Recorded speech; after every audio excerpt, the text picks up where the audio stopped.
Hi மக்களே, இன்றைக்கி நம்ம என்ன பார்க்க போகிறோன்னா ஒரு ட்ராவல் விளாக். ஒரு 2 months பிஃபோர் நாங்கள் கேரளா போயிருந்தோம். ஆமாங்க, திருவனந்தபுரம் பத்மநாப சுவாமி டெம்பிள் விசிட் தான் மெயின் பர்பஸ். அப்புறம் பக்கத்தில் இருக்க சின்ன சின்ன டூரிஸ்ட் அட்ராக்ஷனும் பார்த்துட்டு வந்தாச்சு. ஸோ இதான் main entrance of Thiruvananthapuram Padmanabha Swamy கோயில். இங்கே வெளியிலேயே செல்ஃபோன்லேருந்து எல்லா ஐட்டம் வாங்கி வச்சுட்டு அப்புறம் தான் கோயிலுக்குள்ளே என்ட்ரு பண்ணி விடுவாங்க.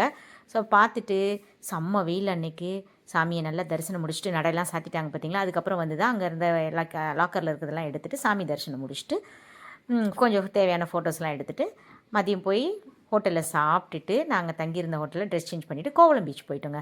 அங்கேருந்து ஒரு 7-8 கிலோமீட்டரில் கோவளம் பீச் இருந்துச்சு. ஸோ அங்கே போயிட்டு ஈவினிங் வந்து பீச்சில் ஸ்பெண்ட் பண்ணோம். ஸோ பீச்சில் ஸ்பெண்ட் பண்ணுறது யாருக்கு தான் பிடிக்காது சொல்லுங்கள். அருமையான பீச். இப்போ கொஞ்சம் தண்ணி வந்து கேரளாவில் வந்து நாங்கள் போன டைமில் மழை சீசன்றதுனால பீச் மணல் பகுதியெல்லாம் தாண்டி மேடு வரைக்கும் தண்ணி ஏறிட்டு இருந்துச்சு. இல்லாட்டி பீச்சில் ஒரு வாக் போயிருக்கலாம். அந்த அளவுக்கு நல்லா ஸ்பேஷியஸாக இருக்கும். ஏற்கனவே நாங்கள் போயிருக்கோம். ஸோ இப்போ நீங்கள் இந்த ஸ்க்ரீனில் பார்க்குறீங்க பார்த்தீங்களா, திருவனந்தபுரம் டூரிஸ்ட் அட்ராக்ஷன். எனக்கு தெரிஞ்ச சில பிளேஸஸும் போனால் சூப்பராக இருக்கும் நான் நினச்ச பிளேசஸ் மட்டும் இதில் நான் மென்ஷன் பண்ணியிருக்கேன். ஸோ பீமப்பள்ளி மஸ்கியூ மறக்காமல் கண்டிப்பாக போயிடுங்க. அதனால தான் அதுக்கு ஃபஸ்ட் பிளேஸ் கொடுத்துருக்கேன். ஏன்னு கேட்டிங்கன்னா, ஒரு பிங்க் தாஜ்மஹல்னு சொல்லலாங்க அந்த மஸ்கியூ போகிறது. பக்ரீத் அன்னைக்கு நாங்கள் அங்கே தான் இருந்தோம். எந்த பிளானும் இல்லை, ஆனால் அது வந்து பை லக் அது அமைஞ்சிச்சு. ஸோ அங்கே போனது மனசுக்கும் நிறைவு, அட் த சேம் டைம் ஒரு பிங்க் தாஜ்மஹல் பார்த்த ஒரு ஃபீலுங்க. அவ்வளோ நல்லா இருந்துச்சு அந்த கட்டிடம். அங்கே வந்து போயிட்டு வர்றது ரொம்ப நல்லா இருந்துச்சு. நீங்களும் போய் ட்ரை பண்ணி பாருங்கள். மேபி உங்களுக்கு வாய்ப்பு இருந்தால் அங்கே போகும்போது போங்க, கண்டிப்பாக நல்லா இருந்துச்சு. ஸோ அதுக்கப்புறமா வழக்கம் போல் பீச்சில் மாங்காய் தேங்காய் இப்போல்லாம் ஜும்காஸ்லாம் எல்லா இடங்களையும் தொங்குது இல்லையா, நம்ம லேடிஸ்க்கான ஐட்டம் எல்லாத்தையும் பார்த்துட்டு பீச்சை நல்லா ஈவினிங் டைமில் அந்த சன் செட்டோடு அந்த பீச்சை ரசிக்கும்போது அது ஒரு தனி ஹாப்பினஸ்ங்க. யாராலையுமே ஷேர் பண்ண முடியாது. எல்லோரும் அவங்கவுங்க உணரும் போது மனசுக்கு ஒரு ஆழமான அமைதி கிடைக்கும்.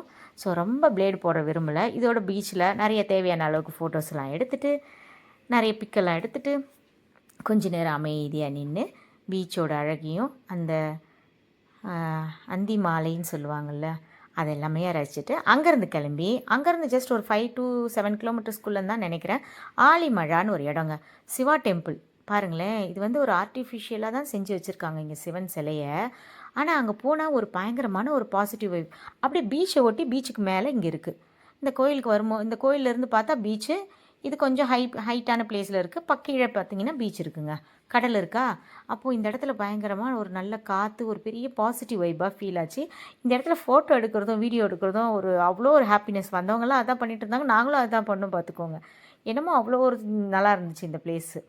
ஸோ எனக்கும் என் ஃபேமிலிக்கும் இது பர்சனலாக ரொம்ப பிடிச்சிச்சு. ஸோ அந்த சிவான் டெம்பிளையும் விசிட் பண்ணிவிட்டு அகெயின் பத்மநாப சுவாமி கோயிலுக்கே போயிட்டோங்க. நைட்டும் போய் அந்த கோயிலோட வெளிப்பிரகாரத்தை பார்க்கணுன்னு ஒரு மனசுக்கு அப்படி ஒரு ஆசை. ஆல்மோஸ்ட் 8 ஆகிடுச்சு பார்த்துக்கோங்க. அதனால் நாங்கள் வந்து உள்ளே போக முடியல. ஸோ அங்கே நின்று கொஞ்சம் நேரம் அதை உட்காந்துருந்துட்டு லாஸ்ட்டாக எழுந்திரிச்சு கிளம்பும் போது மறுபடியும் அகெயின் ஃபோட்டோஸ் வீடியோஸ் எல்லாம் வழக்கம் போல் ஷூட் பண்ணிவிட்டு ரிட்டன் வந்தாச்சு. கோயிலை விட்டு அப்படியே வெளியில் வந்தோன்னா லெஃப்ட் சைடில் வந்து நல்ல பஜார் இருக்குங்க. நீங்கள் ஹேண்ட்பேக்லேருந்து குர்த்தீஸ்லேருந்து நல்லா ரீசனபிள் ரேட்லேயே வாங்க முடிஞ்சு. கம்பேரிட்டிவ்லி விலையும் கம்மியாச்சு. எனக்கு பர்சனலாக ரொம்ப பிடிச்சிருந்துச்சிங்க.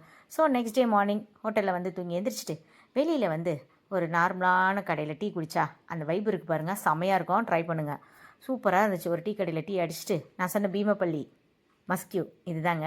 பார்த்தீங்களா, பிங்க் தாஜ்மஹல் ஃப்ரண்ட் எலிவேஷன் காட்டுறேன் பாருங்கள்.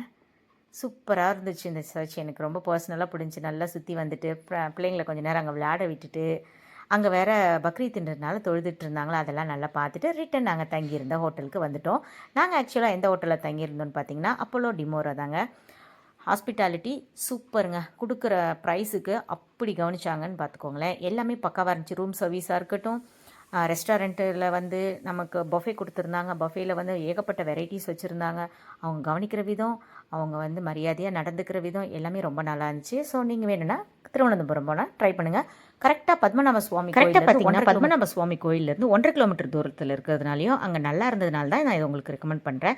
ஸோ அங்கேருந்து அதுக்கப்புறமா நாங்கள் ஹோட்டலை வெக்கேட் பண்ணிவிட்டு லூலு மால் போயாச்சு. மால் ஆஸ் யூஷுவல் எல்லா ஊர்லேயும் இந்த மால்கள் எப்படி இருக்குமோ அதே மாதிரி தாங்க இருந்துச்சு. ஸோ எனக்கு தெரிஞ்ச எல்லா விஷயத்தையும் நான் இங்கே ஷேர் பண்ணிட்டேன். ஒரு 2 days ட்ரிப் நாங்கள் போயிருந்தோம். ஸோ சின்ன சின்ன இடங்கள் தான் நாங்கள் வருவோம். ரிட்டன் நாங்கள் வரும்போது சுசீந்திரம்ங்க ஆஞ்சநேயர் கோயில் ரொம்ப விசேஷம். கண்டிப்பாக நீங்களும் மறக்காமல் விசிட் பண்ணுங்கள். ஒரு நல்ல பாசிட்டிவ் வைப் கிடச்சிச்சு. ஓகே, இன்னொரு நல்ல வீடியோவில் பார்க்கலாம். நன்றிகள்.